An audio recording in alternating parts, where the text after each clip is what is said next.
Alors, nous avons également l'honneur d'accueillir le professeur Philippe Delbecq, professeur émérite à l'Université Paris 1 Panthéon-Sorbonne.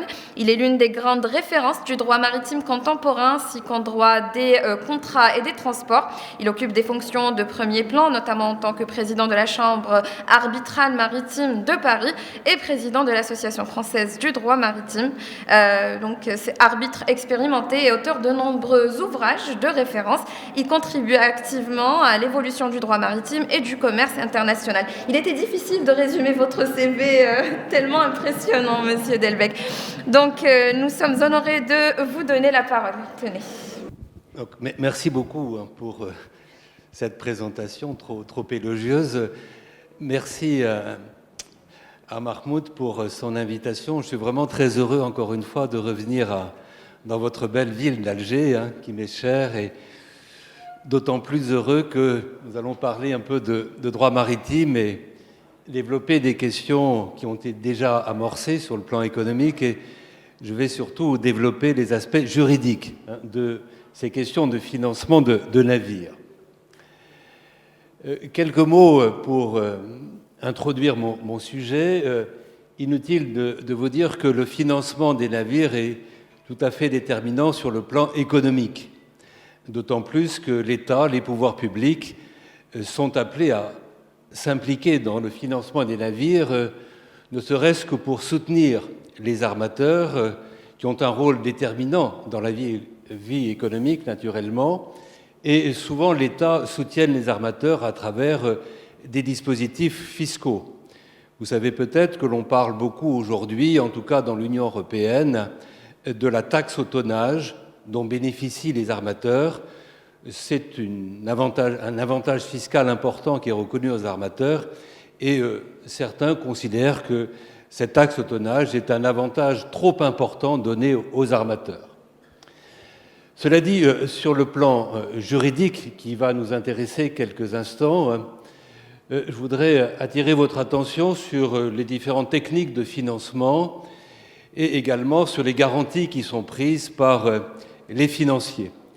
Je rappellerai d'abord qu'il y a une vieille institution que vous avez peut-être connue. Il s'agit du prêt à la grosse aventure. Et je sais que dans un certain nombre de pays, on pratique encore le prêt à la grosse aventure. Il s'agit pour un banquier de financer l'activité d'un armateur qui va partir dans des contrées très lointaines, et l'on prévoit dans le contrat, dans ce prêt à la grosse aventure, que si le navire revient à bon port, les fruits et les produits de cette aventure seront partagés entre le banquier et l'armateur. Mais en revanche, si le navire ne revient pas à bon port, bien malheureusement, le banquier ne sera pas remboursé de ses avances. Donc c'est le prêt à la grosse aventure qui est en quelque sorte une assurance à l'envers. Et c'est sans doute l'ancêtre de l'assurance maritime que nous connaissons aujourd'hui, que vous pratiquez certainement. Alors, à côté de ce prêt à la grosse aventure, naturellement, se sont développées des formes nouvelles de crédit pour financer le navire, pour financer également l'exploitation du navire. Et puis, il y a un autre mode de financement qui est apparu, qui commence à apparaître aujourd'hui, et on en a dit quelques mots il y a quelques instants. Cela concerne le financement des green ships, des navires verts. On dirait quelques mots. Alors d'abord sur le financement de navires, proprement dit. Alors il y a des opérations classiques, et puis il y a des opérations, je dirais, plus modernes, notamment qui reposent sur le droit de propriété et sur le crédit bail.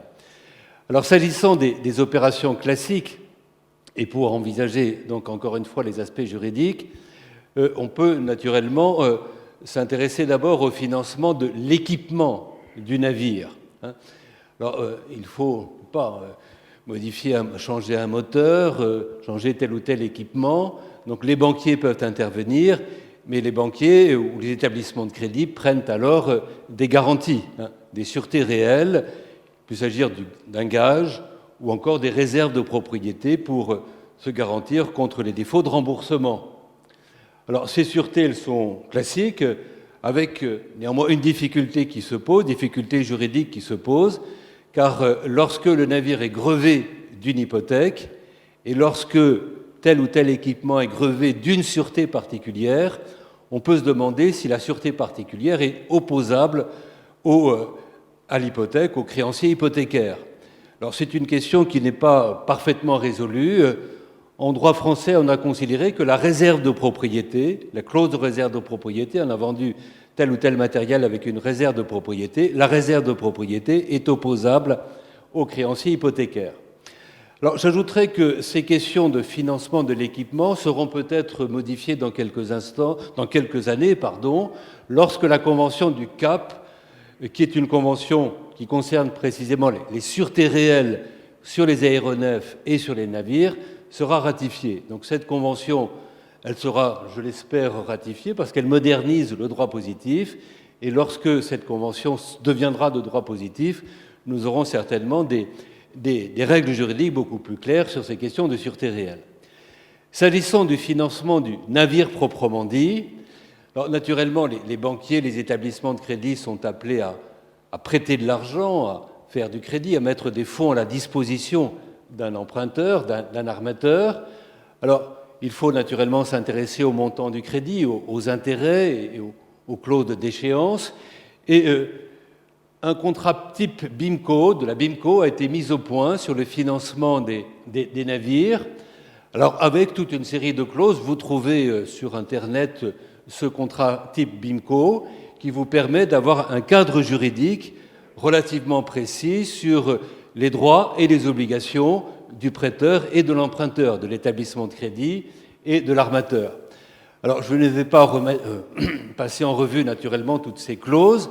Elles sont intéressantes et elles permettent de comprendre toute la chronologie du financement. J'attire votre attention sur deux ou trois clauses importantes, notamment sur les representation and warranties. Lorsque l'on finance un armateur, on finance tel ou tel opérateur, on demande à cet opérateur de faire de donner des garanties. Moi, je vous donne ma garantie que je suis une société de bonne qualité, que je suis le président de la société. Et ces questions de warranties et de representation sont très importantes dans la construction des contrats. J'attire également l'attention sur les défauts qui justifient la remise en cause du contrat, les events of defaults. Dans certaines hypothèses, eh bien, il y a des déchéances et par conséquent, l'emprunteur devra rembourser immédiatement. Notez également les clauses importantes sur la loi applicable et sur la juridiction compétente, sur le tribunal compétent. Alors ce contrat type, encore une fois, BIMCO, permet de comprendre toute l'architecture du financement sur le plan juridique. Alors s'agissant des garanties qui sont demandées, plus classiquement, l'hypothèque, bien sûr, et les assurances. Alors l'hypothèque, je vous rappelle qu'il s'agit d'un contrat solennel. Il y a nécessairement un écrit qui doit être établi pour assurer la validité même du contrat, et cet écrit doit faire l'objet d'une publicité de manière que l'hypothèque soit opposable au tiers. Quant au régime juridique, vous le connaissez, droit de préférence et droit de suite. Donc si le débiteur, si l'armateur ne rembourse pas le crédit, eh bien la banque pourra exercer son droit de préférence et par conséquent sera remboursé, sera payé avant les autres créanciers, du moins avant les créanciers chirographaires. Les créanciers privilégiés, du moins ceux qui détiennent un privilège maritime, passeront avant le créancier hypothécaire. Alors cela dit, s'agissant du droit de préférence, une question se pose, parce que dans le droit continental, il y a effectivement un droit de préférence. On n'est pas payé, on va faire vendre le bien qui est grevé par l'hypothèque et le prix dégagé par la vente sera attribué au créancier. Les Anglais ont un système différent. Les Anglais permettent aux créanciers hypothécaires de s'approprier le navire, donc de récupérer le navire et d'exploiter le navire.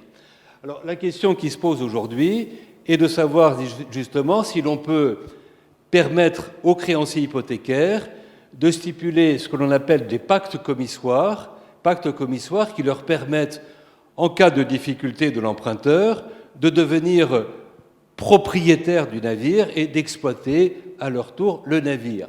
Alors c'est une question qui se pose, elle est réglée dans la common law, elle sera peut-être réglée un jour en droit civil, et nous avons notamment en droit français des questions juridiques, des questions qui se posent sur le point de savoir s'il ne faut pas admettre le pacte commissoire en matière d'hypothèque maritime, de la même façon que c'est reconnu dans la common law.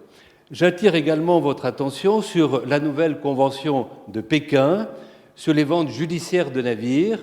Il y a dans un certain nombre d'États beaucoup de ventes judiciaires de navires qui se font avec beaucoup de formalités et qui mobilisent beaucoup d'énergie. Alors, la convention de Pékin qui a été signée il y a 2 ans est une convention qui a été adoptée justement pour faciliter la vente judiciaire de navires. Je ne peux pas rentrer naturellement dans tous les détails de cette convention.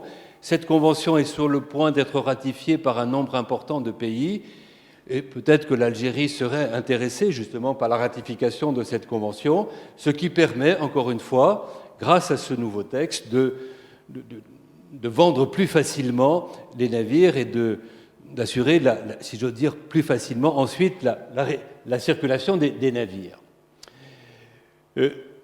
Deuxième garantie classique, c'est l'assurance.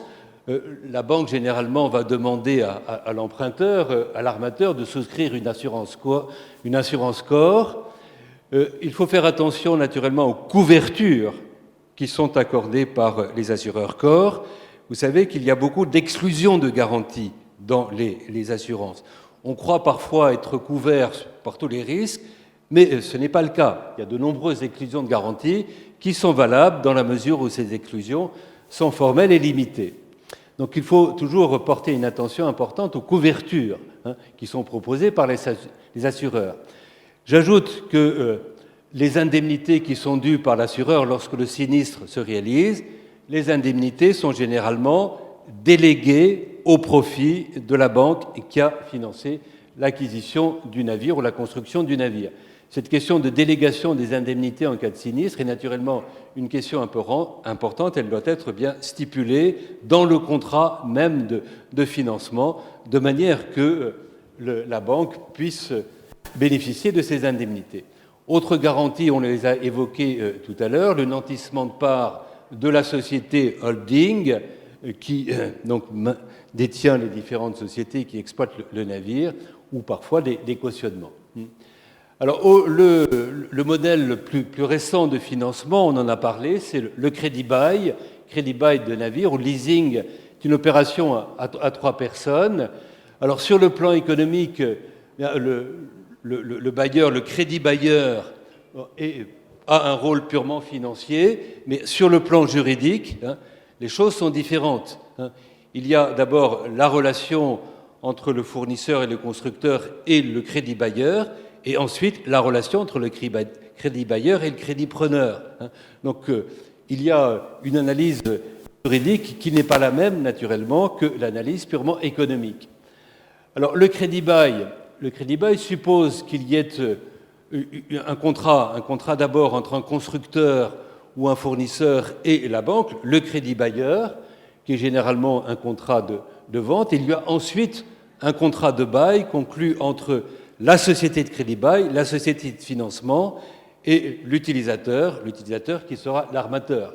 Et comme on le disait également tout à l'heure, le contrat de crédit-bail, le contrat de bail donc conclu entre la société de crédit-bail et l'utilisateur comprend une promesse de vente. Donc, à l'issue de l'opération, l'armateur, l'utilisateur, a la possibilité de lever une option pour devenir propriétaire du navire, parce qu'auparavant, la propriété est la propriété de la société de crédit-bail. Alors, il y a parfois des réglementations plus particulières qui s'appliquent, mais je passe. Sachez qu'il y a une convention sur le crédit-bail international, une convention d'Ottawa sur le crédit-bail international, et malheureusement une convention qui n'a pas été suffisamment ratifiée. Elle est intéressante, elle permet de comprendre un certain nombre de questions, mais cette convention d'Ottawa n'est pas de droit positif. On peut naturellement faire référence à cette convention, mais elle n'a pas de force normative. S'agissant du régime juridique du contrat de crédit-bail, donc très rapidement, parce que la question sera développée tout à l'heure par Maître Boukhari, les relations fournisseurs-banque, donc les relations entre le constructeur et la banque, ou le vendeur et la banque, contrat de vente ou contrat d'entreprise, un contrat de construction, et il y a de surcroît un contrat de mandat, en ce sens que la banque, l'établissement de crédit bailleur, va donner un mandat à l'utilisateur pour agir, pour exercer toute une série d'actions contre le fournisseur. Rapport banque-utilisateur, donc un établissement de crédit qui intervient. Il peut y avoir des dispositions particulières si l'utilisateur est un consommateur. Ceci pour vous dire que le crédit de bail est utilisé également dans la petite plaisance et pas uniquement dans la grande plaisance ou pour le financement des navires de commerce. Et le contrat de crédit bail doit faire l'objet d'une publicité pour être opposable aux tiers. Bon. Les rapports fournisseurs-utilisateurs, c'est-à-dire les rapports entre l'armateur qui utilise le navire et le chantier naval qui a construit, ou le fournisseur, eh bien, ce sont des liens de fait. Il n'y a pas de contrat conclu entre l'utilisateur et le fournisseur, pas de contrat conclu entre l'armateur et le chantier naval. Il y a un contrat entre le chantier et la société de crédit bail, le banquier, et puis ensuite le contrat de bail entre le crédit bailleur et le crédit preneur. Donc tout ceci soulève un certain nombre de questions juridiques assez intéressantes. Je passe rapidement parce que Maître Boukhari, encore une fois, va développer ces aspects. Et il y a naturellement, malheureusement, du contentieux, des risques qui s'élèvent à l'occasion de la mise en œuvre de ces différentes clauses en matière de crédit bail. Alors j'ajouterai une chose sur le crédit bail de navire. On peut se demander, et ça c'est une question juridique importante, et qui est armateur en matière de crédit bail. Est-ce que c'est la société de crédit bail, donc la banque qui est propriétaire du navire, ou est-ce l'utilisateur, l'armateur qui utilise le navire? Alors, la jurisprudence, en tout cas, nous avons un arrêt important en droit français, un arrêt du 5 décembre 2012, qui, me semble-t-il, est un arrêt de principe et qui a considéré que c'était le locataire lui-même, donc le crédit preneur, qui était l'armateur, et non pas la société de crédit bail elle-même, bien qu'elle soit propriétaire. Alors vous savez qu'un armateur n'est pas nécessairement propriétaire, il peut être propriétaire, mais souvent l'armateur n'est pas propriétaire, et en l'occurrence, il a été décidé que c'était bien l'utilisateur, donc l'armateur utilisateur, qui était juridiquement l'armateur, avec toutes les conséquences que cela implique. Parce qu'une fois qu'on est armateur, on bénéficie d'une limitation de responsabilité, on a des responsabilités particulières. Donc cette question de la détermination de l'armateur est naturellement une question importante. J'ajouterai que des problèmes se posent aussi s'agissant de l'opposabilité au tiers du contrat de crédit bail. Il faut que le contrat soit publié, encore une fois, pour être opposable. Quant aux créanciers de l'armateur, c'est-à-dire les créanciers de l'utilisateur du navire, ils bénéficient généralement d'un privilège, et ce privilège, il grève le navire lui-même, et donc les privilèges maritimes seront opposables à la société de crédit bail. Question juridique assez importante qui mérite d'être connue. Alors, deuxième série de questions, plus rapidement, le financement maintenant de l'exploitation du navire. Donc, on construit le navire, on vend le navire, il y a donc du financement pour ces opérations, mais il y a également du financement qui concerne l'exploitation même du navire. Alors, des questions juridiques importantes se posent, d'abord concernant les structures sociétaires qui sont mises en place pour exploiter le navire et qui intéressent naturellement directement la banque qui finance l'exploitation faite par l'armateur. Alors, on l'a dit également, mais je vous le rappelle, il peut y avoir des copropriétés de navires qui sont constituées, et notamment dans les transports de passagers, les navires sont souvent exploités dans le cadre de copropriétés. Alors, qu'est-ce que la copropriété de navire? C'est une vieille institution, du reste qui vient du droit arabe, si j'ose dire, c'est le kira, hein, les kirataires. Les kirataires, ce sont des copropriétaires. Le kira, c'est un mot arabe, et donc cette institution, elle est née chez vous. Hein. Elle est particulièrement intéressante. Elle est utilisée dans le monde maritime, et la copropriété elle-même a la personnalité morale, donc a une personnalité juridique, qui est indépendante donc de la personnalité des différents copropriétaires, des différents kirataires eux-mêmes. On recourt plus souvent à la technique sociétaire avec les single ship companies, c'est-à-dire on constitue une société pour l'exploitation d'un navire. Et ces sociétés sont indépendantes les unes des autres. Donc la technique de la single ship company, une société pour exploiter un navire, est parfaitement reconnue dans la communauté maritime. Alors un armateur, enfin une famille d'armateurs peut avoir plusieurs navires, toute une flotte, mais une dizaine de navires, mais chaque navire est exploité par une société distincte. Et on ne peut pas faire un amalgame entre ces différentes sociétés, raisonner en termes de groupe. Juridiquement, chaque single ship company est indépendante et par conséquent répond uniquement elle-même, avec son propre patrimoine, des engagements qu'elle a pu contracter avec ses créanciers.